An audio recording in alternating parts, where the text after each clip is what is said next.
The thing that's actually surprisingly working the best for us right now is a PDF funnel, but it's a very specific type, a Trojan horse PDF funnel.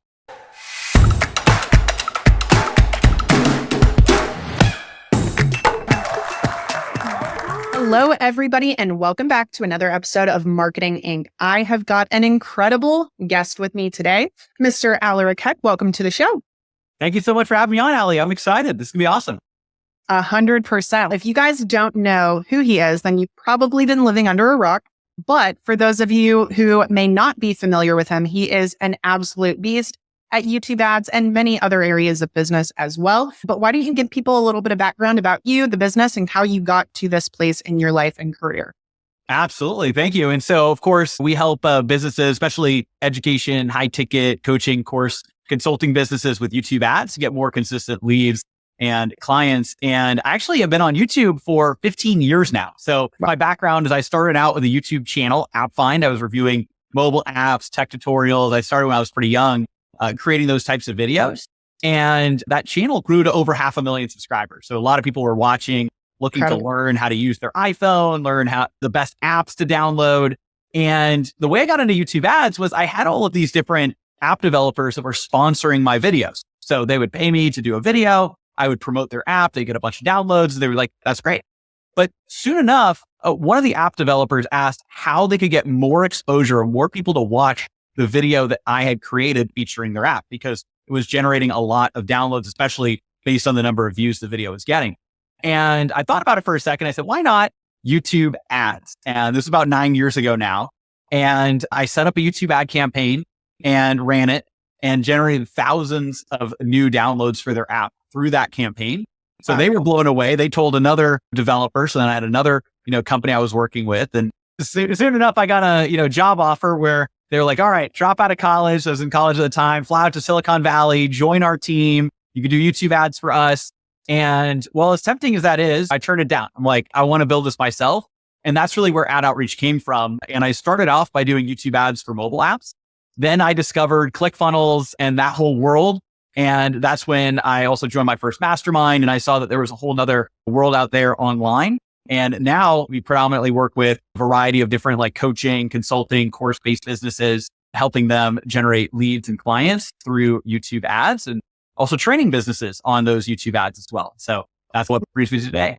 Yeah, what an awesome story. So YouTube ads is obviously something that you've been doing for a while now. Is this something that you feel like can work for any business, or that there are businesses that are much better suited for this type of advertising? Great question. And the answer is it's a little mix of both, because YouTube ads can be beneficial for a wide variety of different businesses.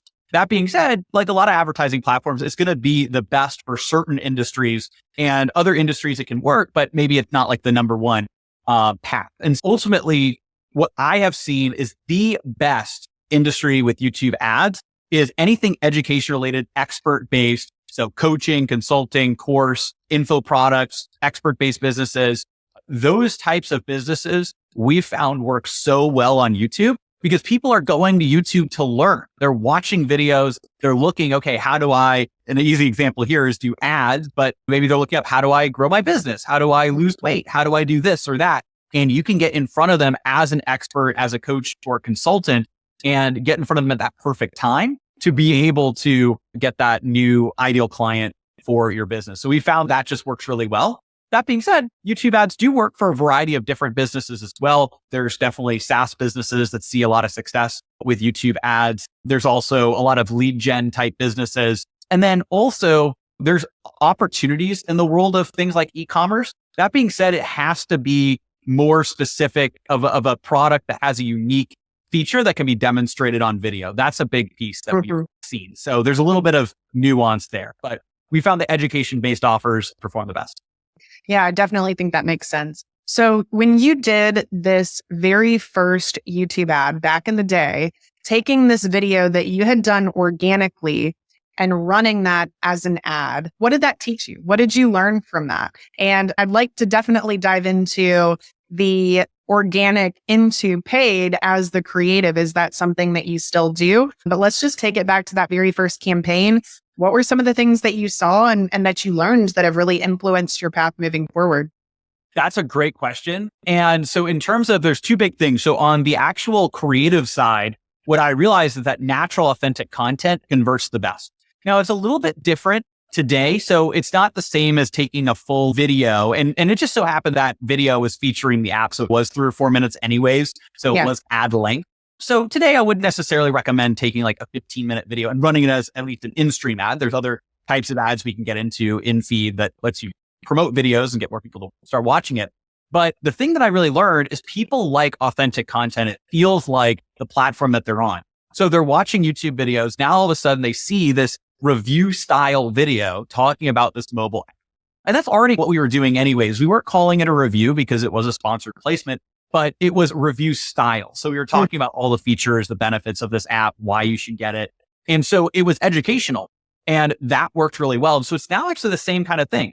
What we've found is there's a formula, a winning formula for YouTube ads where it's a hook, draws people in, educate where you're providing value, and then a call to action. And the big thing a lot of people miss out on is the educate section where you're actually providing value or you're teaching something inside of the ad because that actually allows people to see you as the expert. It's more authentic and it meets that YouTube platform framework. And then the other thing that I learned was when it comes to targeting, there's an ability to optimize the campaign based on what's working or not working inside the campaign, which is something that is a little bit more unique to YouTube. Other platforms, you have more of like, you set up the overall campaign and it's more of a on or off, right? This is going to work or not work. Inside of YouTube, especially early on, and we've gone through a few iterations of the algorithm, but early on, it was very much, I want to run ads in front of this keyword, this placement, this thing. And it was turning it on and off. There wasn't really a big algorithm back then when I started. I was the algorithm. I had to manually go in and turn things off and on. And I think what that taught me, even though it's different, now it's more audience focused, so similar to other ad platforms where you're building out audiences. But what it taught me is how the algorithm thinks. And I think that's one of the things that makes me so good at teaching YouTube ads and also working with businesses with YouTube ads is because I was there in the early days, cut my teeth on that early iteration where you had to be the algorithm yourself, more of that in-depth media buying. And that helps me with what we do today. Awesome. I love it. So let's dive into the creative because obviously on YouTube, your creative is the ad. Essentially, you're not going to have that ad copy that's going to be paired with it necessarily in the same way that you would have on other platforms. And I think this is definitely what stops a lot of people from diving into YouTube advertising is that they're probably not great on video to begin with, or they're very hesitant to get involved with video. They don't know if it needs high production value. They have no idea what to say. For somebody who's just starting with YouTube ads, I know you mentioned the hook, educate, offer structure. Let's talk through what some of those could actually look like for a brand new business in a way that not necessarily a brand new business who's advertising in a way that would actually be relatively easy for them to get started with. So let's talk about the visuals. You said the organic feeling videos tend to perform the best. What are some of the scenes or the settings that you have seen work particularly well that maybe people wouldn't necessarily expect? Oh, that's a great question. And it really depends on the business and what the individual offer is. But what we've found is offers that are more business coaching or selling B2B, those work great in an office setting or in a boardroom setting. And if you could either use your existing office or home office, you can also rent an office space on Peerspace for a few hours and film there potentially. And then there's also, when it comes to more like life coaching, health coaching, those types of things, we've found that kind of either in the home setting, again, you can either use your home or you can rent out an Airbnb and record there. There's a lot of opportunities on that. Or even outside, health and wellness, things like that, fitness in the gym. There's opportunities to record in a setting that's going to feel natural. And then you can actually record with your iPhone in a tool called a gimbal. The gimbal stabilizes the phone. You can get those on Amazon. They're like $100 to $150. And that gimbal will stabilize your phone. Your phone already shoots in 1080p facing the front, 4K going back. So it already shoots in high quality. And then the other piece is the gimbal will stabilize it so it's not shaking all over the place. If you're indoors, the sound will be good on its own. If you're outside, there's either microphones you can get that hook up to your iPhone, or you can even use AirPods And that's in general what we found works well. Now, some clients, of course, they love doing more of the full camera setups, that type of thing. But we've actually found that sometimes that can take away if it's not done the right way. So you want to make sure your ad content feels more authentic. Awesome. So let's go into the hook piece. So identify what feels really natural for your specific business, your offer, find a setting that's going to work well for it. Decide, are you going to need something for the audio, or do you just need to record with your phone? Do you need to get a gimbal? And then we've actually got to go through the scripting piece on the hook side. This is going to be the first couple of seconds, I assume probably the first 5 seconds with a YouTube ad that's going to capture somebody's attention and let them decide, do they want to keep watching or not? Do you have different hook formulas that you have seen be increasingly successful for different types of businesses? Or is this something that you really look at on a business to business basis and decide what's going to be the most appropriate? That's a great question. And there's a few frameworks that I can give those frameworks. But what we've found is testing the different variations of hooks. We always recommend clients test at least 3 to 6 different hooks for their ad. And one of the great parts is we recommend modular filming of your ads. You can film the hooks all one after another, hook 1, hook 2, and then educate. If you have, let's say, a couple educate sections, you can record a couple variations of that. And then if you've got maybe multiple funnels, maybe you're sending one call to action to a training, maybe one goes to a PDF. So you can record those and then put them together in post-production and test which ones perform the best. You don't have to record the same ad 20 different times to get 20 variations. You could just have a bunch of different hooks and educate some call to actions. And in terms of going and putting those pieces together and actually coming up with a great hook, what I recommend is, it's kind of cliche, but it actually works really well, is think about the elevator pitch, right? We've all heard that before, but have you actually sat down to do the exercise of what would you say to your ideal client if you were in an elevator with them and you only had 30 seconds to actually get them to pay attention, see you as an expert, and want to learn more about what you do? And in this case, with training, but let's say in that hypothetical example, to actually meet for coffee and have a conversation. And if you don't hook them in the first 5 seconds, they're going to be like, hey, no thanks. And then if you actually don't convey how you can provide value in the full 30 seconds you have in the elevator ride, then they're never going to talk to you again. So that is a really good exercise. What's the first thing that you say, the first 5 seconds? And then what do you back that up with that makes them need to learn more and continue the conversation? And that's a really good frame that we use with our clients to try and say, okay, how can you actually put these pieces together? So there's a few different types of hooks that you could use right at the beginning. So some are pattern interrupt, where you're going to be saying something that is going to catch people off guard. You could also pose a question, especially a question about a problem that you can solve, right? What if you could X, Y, and Z? And then, of course, I can, right? And that's what you're with. Or a pattern interrupt. So that's one of my most successful ads is YouTube ads beat Facebook ads. And again, the interesting thing is I've tested a ton of different hooks and different ads. And my overall philosophy actually is you should run both YouTube and Facebook. I think we actually talked about that. We could get a TNC or something like that. But that hook is a pattern interrupt. It's a polarizing hook. And then I give some examples of some of those benefits to YouTube ads. And so the people that watch that are the people that are saying, wait, what? Let me see what Aleric has to say here. And so that hook just works really well, even though there's a ton of different hooks that, we test and run different things. Another really good one that works for us is, what if you could ethically hijack your competitor traffic and send it directly into your own funnel? We'll show you how to do that using YouTube ads. And what we do is we talk about, originally the version was getting in front of competitors' videos. Now it's using URL audiences to target people going to your competitors' websites. But essentially that hook also performs really well. And that's more of a curiosity question hook. And then we're going to show them how to do it. So things like that are really good hooks and ways that you can capture your ideal clients.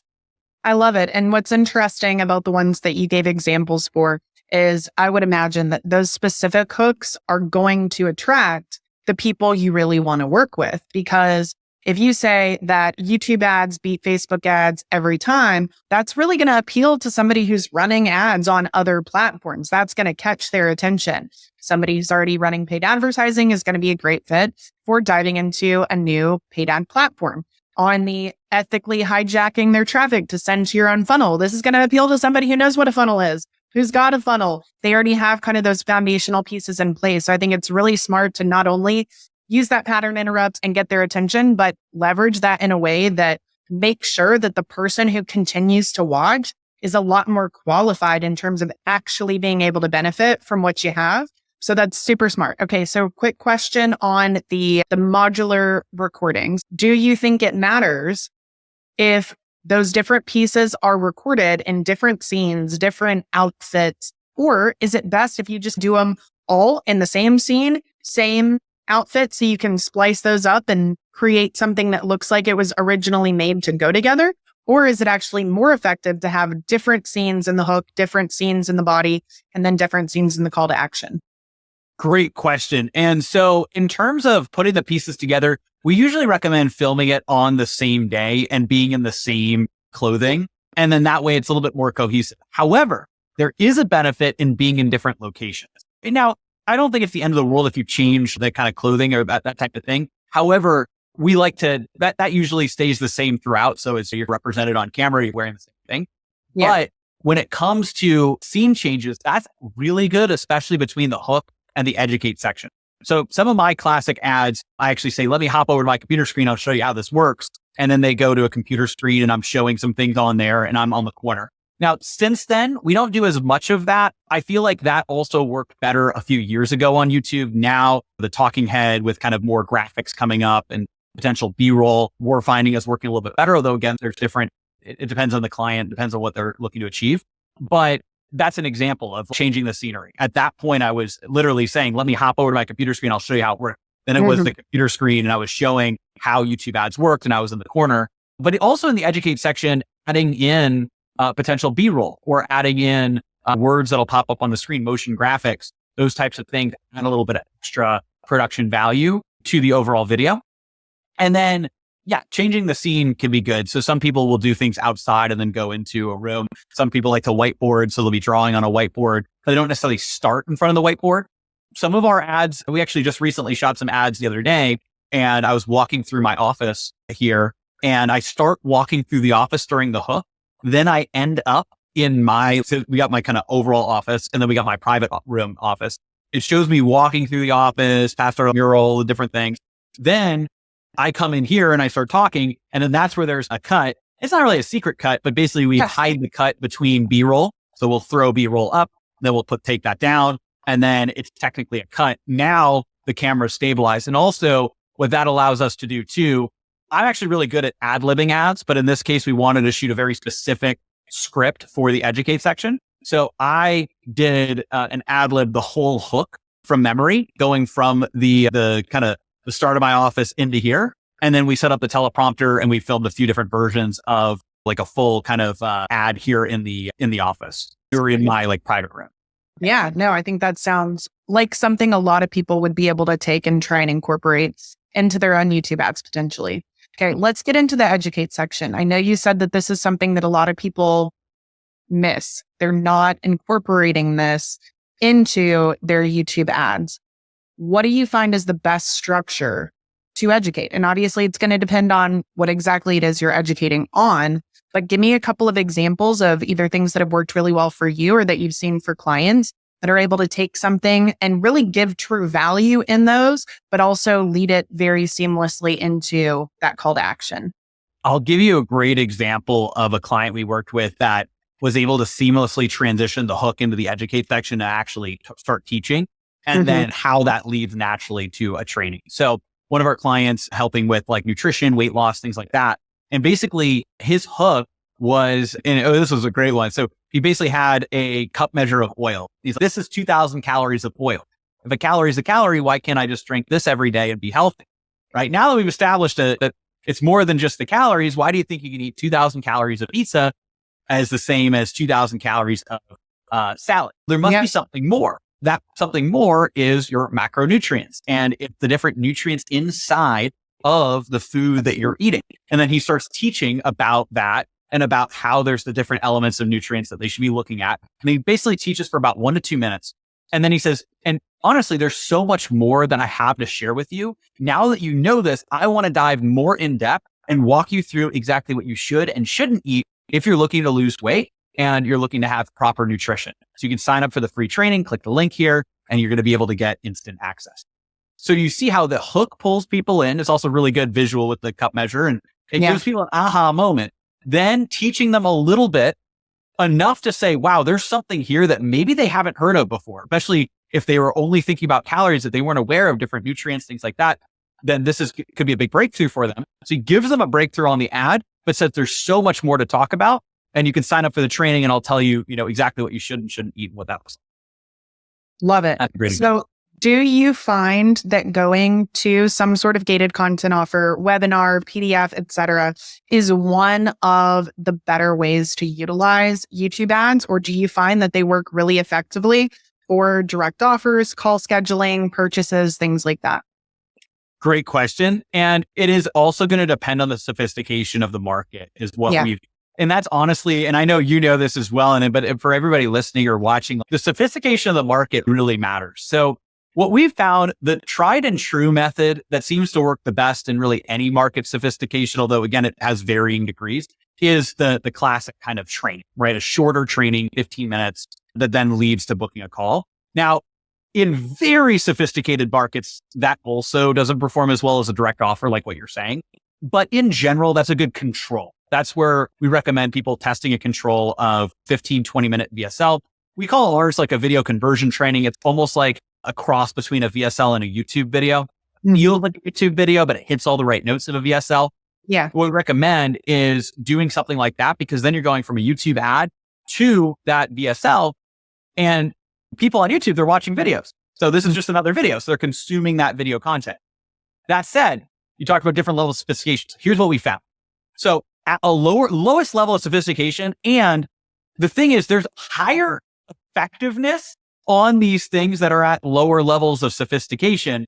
But the flip side is you'll have lower consumption levels at higher levels of sophistication. I know, again, you know this, but I just want to share for the audience here. Yes, actually, webinars, we found if you can get people to sign up for a webinar, evergreen webinar, every hour on the hour, whatever it happens to be, that is going to be really ideal, because they watch a webinar and they're going to go through it and they are going to be they're going to fully get everything that you're saying. They're going to develop the know and trust factor. They're there for an hour. The longer people pay attention, the more trust they have.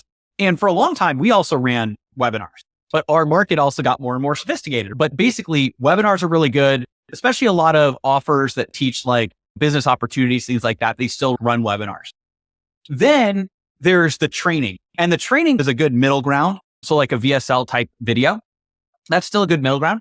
What we found is next is another good middle ground. And also the thing that's actually surprisingly working the best for us right now is a PDF funnel, but it's a very specific type, a Trojan horse PDF funnel. So it's essentially, hey, here's my 19-page YouTube ad strategy PDF. But then once they opt in, it says, great, you've got the PDF. Now watch the video version. And then it's basically a VSL funnel in disguise. Gotcha. What we found is it has a lower cost per lead, but lower cost per lead, but it still has good consumption on the VSL. And then even the people that don't, they'll open their email, they'll get the PDF. So that works well. And then at the highest kind of level of sophistication, that's where you get into either direct offer or direct call. And again, that's going to work well when you're in that higher sophistication level, but also keeping in mind that you might not be warming up people as much. So there's the pro and con. Yeah. And so does your YouTube ad structure change at all depending on the type of offer that somebody wants to run? Or is it really just that call to action at the end that's going to be the variable? Especially if let's say you have different offers. You've got a webinar, you've got a VSL, you've got just a direct call booking offer. If the concept from the ad is all the same, then I guess you could just add on those different calls to actions and call it a day. Or do you plan that out in advance depending on the type of offer somebody's running and do things a little bit differently depending on where you're going to be sending them? Yeah, so you can definitely change it at the end there because the structure is going to be generally the same. I think that there's an opportunity to introduce, like if there's a PDF, you'd want to physically hold that. We found works really well just printing it out. That would be conversion rates. If it's a webinar, one of the things that I like to say, especially if it's evergreen, is like, if you're watching this video, that means there's a webinar starting soon. Oh, that's true, right? You're not telling people it's live. You're just saying that it's starting soon and the evergreen webinar. And then, so just these little words that you can say. Direct offers is where you get into the area where you may want to incorporate and look at how you do the ad, because you also want to be more clear about what your offer is in the ad if it's direct offer. So that's really the only one where the ad is maybe a little bit different. It's more of a direct offer ad where you're specifically saying who this is for, who it's not for, what it is. Some direct offer ads even have price point guarantees, things like that. It just depends on how direct you're being. But essentially, you've got the direct offer ad. That is a little bit different. You can still do a direct offer ad to a page as long as like that video on the page does a good, or if it's not a video, the text on the page does a good job of qualifying people. So otherwise, the problem you'll find is you'll get, you might get some more false positives, which actually can be fixed with a dynamic VSL, or sorry, not a dynamic funnel to say, you do it as VSL, the dynamic funnel, or essentially you can see what industry people are in or details about their business before you give them the opportunity to book a call. And then you can qualify and then just port back data saying, okay, this is the ideal client. Get me more of these, please, Google and YouTube. And you can do the same thing on Facebook. And I'm sure you might be doing something similar with some of the ads that you're looking to, just like just dynamically. Yeah, I think that makes a lot of sense. So let's go into targeting. So obviously YouTube has got some really incredible targeting that is not available elsewhere. What are some of the best audiences that you personally like to use? And what are some that maybe you've got clients you're working with, they're just starting with YouTube ads. What are some of those that you recommend that they initially test? That is a great question. And this is also one of the big differences with YouTube is you can actually build custom audiences inside of YouTube and Google ads. So like other platforms, Facebook and YouTube and Google still has this as well. There's individual pre-built audiences and those work well. But here's how I compare it. It's like buying the S&P 500, right? Now, if you don't know anything about investing, then you probably do want to buy the S&P 500. But that's not what the top like Wall Street firms do. What they do is they want to get alpha returns that are better than the average. And that's actually where our alpha AI targeting strategy comes from. So that is our strategy to get better results, alpha results, by training Google and YouTube's AI to target your ideal clients. And the way that we do that is by building your own custom audiences. So there are pre-built audiences. A great example for us would be an example of people in market for advertising and marketing services. And that actually does good. That campaign does good. It doesn't do great, right? Yeah. If we want to do great, then what we can do is I can target people looking up specific things. There's Google search terms. So how to use YouTube ads, how to scale YouTube ads, maybe even things about Facebook ads. And then I come at it from the angle of YouTube versus whatever. And so we can target people who have searched specific search terms on YouTube or Google.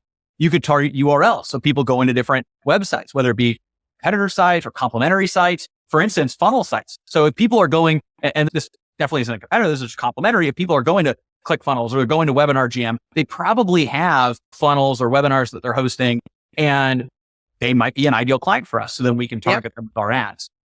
Now, I actually developed a software called KeywordSearch, keywordsearch.com, that does AI ad targeting for YouTube and Google ads. Because one of the biggest problems that people have is, okay, how do I go and find all the different things to target? What that does is it allows you to put in some basic details, or even the new update, even just your own URL. So your own web URL, you click generate and it'll go and find all of the different ad targeting options based on details on your website, who your ideal client is. And then it'll give you all of those, and in one click, you can sync it to Google ads and build a new audience.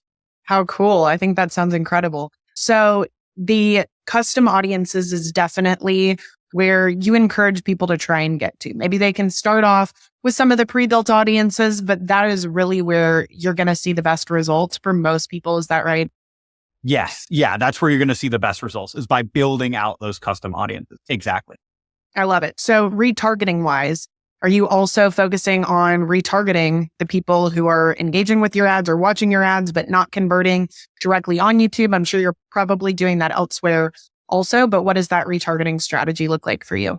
Yeah. So there's what we call the hot and warm retargeting, also bottom of funnel or and middle of funnel. Just depends on how you look at it. But basically what we look at is like the hot and warm. So our hot retargeting is people that have, opted in, they've converted, but they haven't taken the final step. They haven't booked a call yet. They haven't actually taken that final step with us, which book a call and become a client. So essentially we'll retarget them back either to book a call, or if they haven't consumed the content, back to the content. Warm retargeting, these are people that either watched our ads or visited our website, but haven't opted in yet. So they might have been viewers of our ads. viewers of our YouTube channel or subscribers or people that just went to our website. Those we run ads just to get them back to the opt-in for the first time. So the warm retargeting or middle of funnel will send to our opt-ins. We'll also send to other avenues too. So we might send some to a PDF, to a training. From time to time, we'll do a webinar or something, but not as much these days, or even like a low ticket product. And those are all designed to bring people in. Just depends on what they'll convert or how they'll convert. And then bottom of funnel, like once they're actually already in our ecosystem, that's when we'll really send them more to a direct ad to book call. Love it. So for anybody out there who is not yet running YouTube ads, or maybe they are just starting to run YouTube ads, what advice would you give to them? Yeah. So the advice that I would give is really a lot of what we talked about here, which is with your ad, making sure that you're providing value, you're educating. Remember, people are on YouTube to learn. You can speak to them in the learner's mindset. So it's that hook, educate, call to action. Then when it comes to targeting, I would really encourage you to test custom audiences, building those out and seeing how you could reach or target your ideal audience there. The software that I mentioned has a 5-day unlimited free trial. You can check that out and use that to actually go and build those types of audiences or those types of things that you're looking for.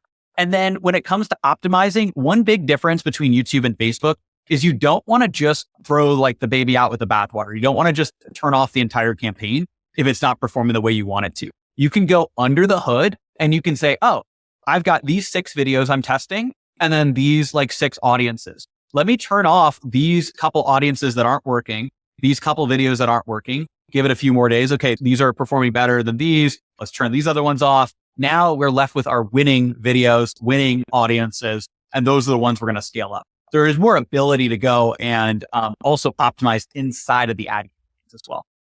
Awesome. Love it. This has been amazing. I'm sure so many people after this conversation are going to run over to YouTube and try and set up their first or next campaign. If they want to learn more about you or your awesome new audience creation tool, where can they go to do that? Awesome. Thank you so much. So I actually have a gift for everybody who's watching or listening. My 19-page YouTube ad strategy PDF walks through step by step. There's also accompanying training with that as well. So you can go to adoutreach.com/gift. That's ADOUTREACH.com/GIFT, adoutreach.com/gift. And you can get the entire 19-page YouTube ad strategy PDF. Also, if you want to check out the software, you can go to KeywordSearch.com. It's just KeywordSearch.com. And you can sign up for a 5-day unlimited free trial to start building out your own audiences as well. Amazing. I love it. Thank you so much for being here today. I know everybody listening or watching is going to get so much out of it. And I will see you guys back on the next one. Bye-bye. Thank you.